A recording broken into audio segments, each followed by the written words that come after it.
Hello, good people. So inzwaize ziri kutoitika tiri kunoku kunyabhira nhasi. So ava ndo umwe wevanhu vakutofamba nemotikari yavahwina kuEconet. My brother, how are you? Ndinonzwa kufara. Handiti? Ndinonzwa kufara. Congratulations. Makorokota Jesse. Handiti? Chokutanga muri Zimbabwe ngada kutanga kuzoti munonzani ende makahwina sei motikari? Inini zitandoitwa tapiwa nashe Magaya. Alright. Motikari ndakaipiwa papromotion yeEconet inonzi Joy After Joy. Alright. Ndakatongofonerawo ndisingatombozivewo. Ndakatozongofonerawo ndakungonzi makorokoto Mr. Magaya mawina papromotion yeEconet inonzi Joy After Joy. Alright. Ndakatomboshaya kuti ndizvo here chichichi.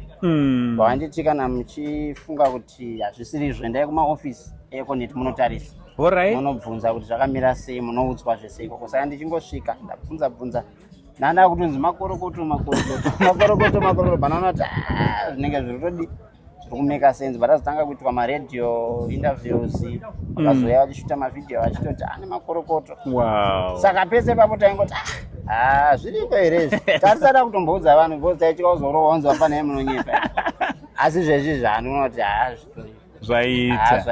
Muri kunzwa sei kuti motikari yamakanzi makahwina nhasi matoibata ende inotori nemapepa aripo? Ndikutonzwa kuti zvatopera, zvatoendwa. Wechidiki atova nemotikari yake? Wechidiki zvatoenda.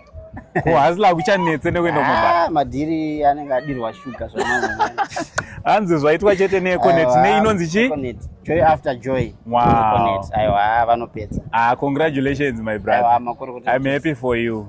Muri kubva nemotikari? Ndobva ndichitoenda. Motikari yenyu iri toripo? Ndobva takatoenda. Wow. So guys, what do you think about this video? Tichiti makorokoto izvi zvingoitwa chete neJoy After Joy iri kupiko? Econet.